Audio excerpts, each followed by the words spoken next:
Yeah, maybe I show you the most beautiful view in Dubai. Yes, amazing. A new global tech hub is emerging in Dubai, drawing the ultra-rich and entrepreneurs.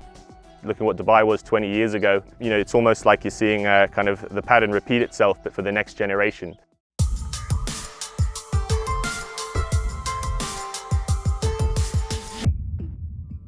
Dubai's handling of the pandemic, low taxes, and ease of doing business laid the groundwork for a post-pandemic boom, creating an attractive environment for tech startups with mobile international workforces. Dubai is, and the UAE overall, right, is like a world-class example of dealing with the pandemic. The UAE's growing reputation as a tech hub has attracted a huge influx of investment. In 2020, more than $650 million of investments were poured into startups in the Middle East and North Africa. That amount quadrupled to $2.9 billion the following year, with roughly half that investment flowing into the UAE. One company that's contributed to that investment is Dubai-based BitOasis, co-founded by Ola Dudin. What is BitOasis? We're the leading crypto asset platform in the Middle East. We make it easy for users to buy, sell, and trade crypto assets. BitOasis is one of the many companies born out of the explosion of crypto onto the financial scene. We're definitely seeing Dubai leading that race, right? Competing with the likes of other financial hubs, including, in Asia, Europe, and the US. And really positioning itself as a global crypto hub, and also being part of an open jurisdiction that is forward-looking, progressive when it comes to tech and tech adoption, and also being in a financial center.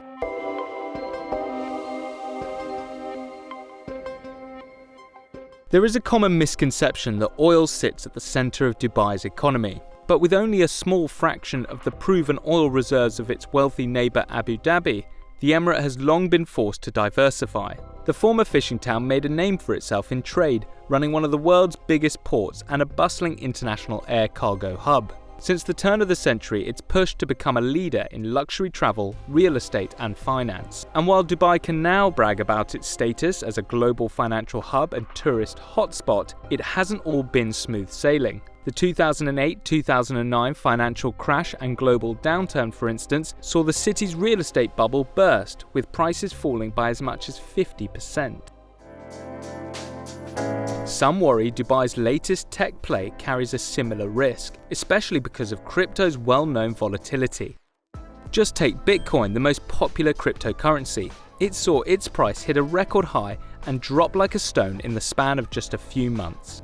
But supporters of cryptocurrencies tell me these big drops in value will weed out projects that relied on hype and an inflated market to carry them. They say this will allow top companies to mature and prove their products.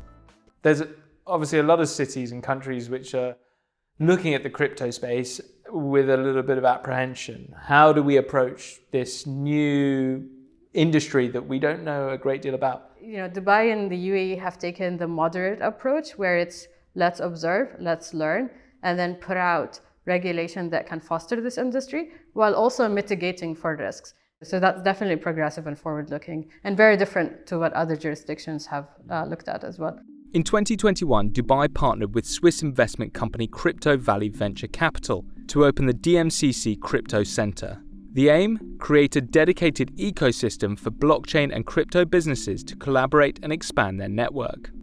The Crypto Center is located inside the Dubai Multi-Commodities Center Free Zone, one of many free zones set up in the Emirate. Free zones are geographic areas, generally with an industry focus built to attract foreign businesses. They usually permit 100% foreign ownership of companies, import and export tax exemptions, and one-stop shop visa services, amongst other benefits.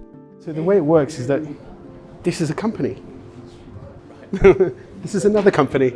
One of the businesses taking advantage of the new crypto center is Fluid Finance. Co-founded by Ahmed Ismail, it aims to make the trading of crypto easier and pricing more accurate by pooling prices from different exchanges in one place for more efficient and faster transactions.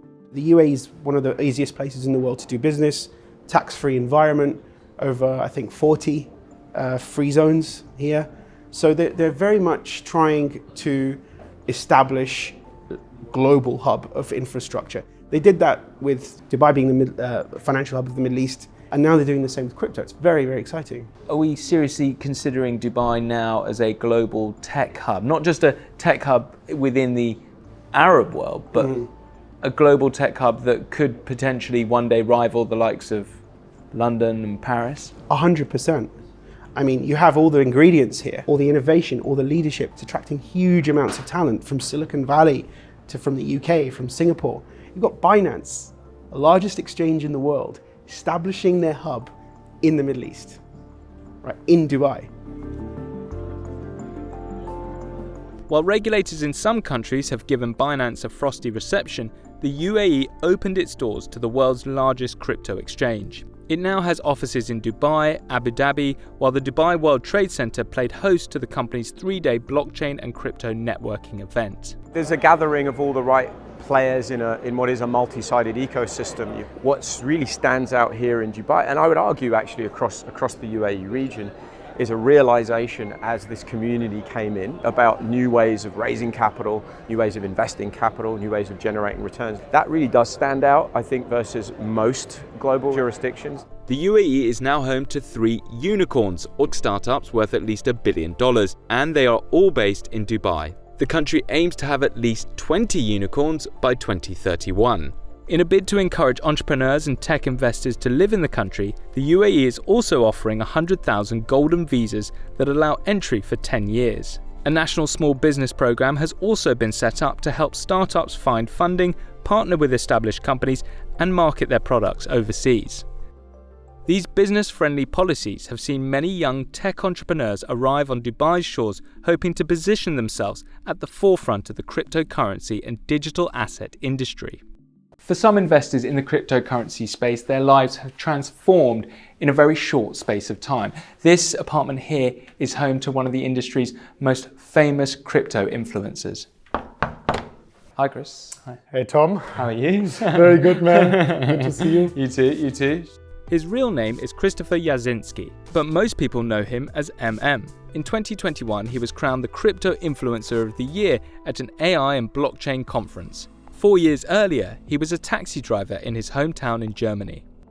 Pretty proud of that because I learned to talk with people, to listen to people, and was a very important part of my life. I did that for 4 years until I found Bitcoin, cryptocurrency, started investing, trading, pushing content on YouTube, and I actually stopped with university, dropped out of my master's in the end. 5 years ago, you're driving a taxi. We're now in this apartment. How has that process been? It all starts with mindset, right? I saw myself already being successful, being a big YouTuber who is famous, long before I got famous, long before I got successful and made a lot of money. And eventually I pulled this future reality into present. So all your investment is in crypto? It's not recommended for most of the people watching. Of course, it's a high risk asset. You have a good probability of default, it's possible. And you don't want to put all your eggs in one basket if you can't afford a full loss. For the crypto space, is Dubai the kind of the best place to be? There were always many places. We had Malta, we had Singapore, but at this point of time, I think it's pretty obvious that Dubai is number one. This is something I'm very proud of. I have all over this apartment NFTs. This is CryptoPunks. It's like one of the first NFTs from 2017, like the Bitcoin of NFTs. Right.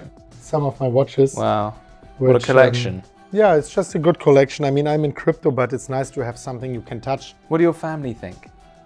They're happy, right? I mean, they provided for me my whole life. Yeah. Now I can provide for my family, and it's a beautiful feeling. I even got my 95-year-old grandma here. I got her a private jet so she can sleep. Yeah, maybe I show you the most beautiful view in Dubai. Yeah. Once an hour, you can see the biggest fountain show in the world. It's like almost the highest floor. It's in the bridge of the 2 buildings. What a view. Yeah. Amazing. Yeah, I love it. While cryptocurrency has made some people a fortune, the crypto crash in 2022 left many investors suffering huge losses, with some sinking their entire life savings into the space. The industry also saw a number of job cuts. Away from crypto, the Middle East has also drawn foreign tech startups that not only want to take advantage of an attractive business environment, but to also make a difference on the ground. If you spend any time walking around Dubai, you quickly realize that it's very clean. But drive outside the city and littering is a bit of an issue. However, one company are developing technology that they hope will help solve the problem.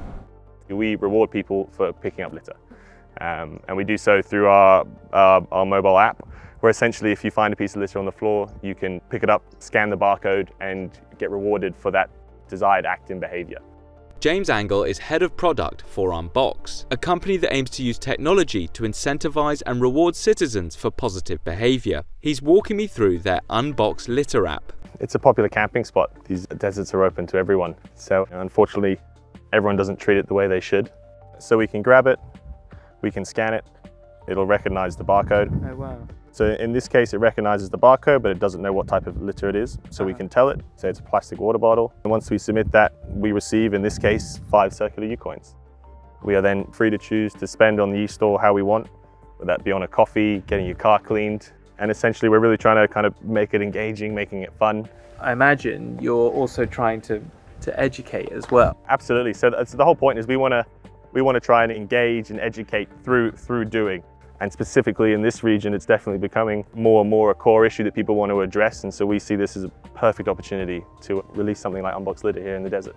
The region's initiatives have already caught the attention of young tech-savvy entrepreneurs like James. But it's not stopping there, particularly as its neighbour Saudi Arabia rolls out social and economic reforms of its own. Its Vision 2030 agenda, the brainchild of the Crown Prince Mohammed bin Salman, is the nation's attempt to diversify its economy away from oil and attract international business and investors to its shores. Still, Dubai and the UAE are pushing ahead with moves to cement its position as a leading tech hub in the Middle East.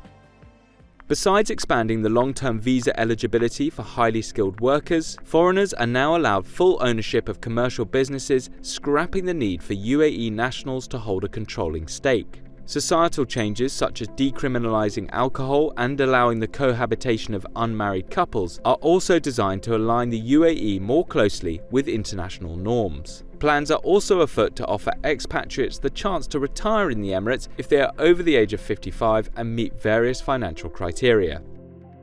But will it be enough? In the next From Crisis to Recovery episode, we explore the UAE's new work week, a bold move from the government aiming to boost work-life balance and the country's links with international business.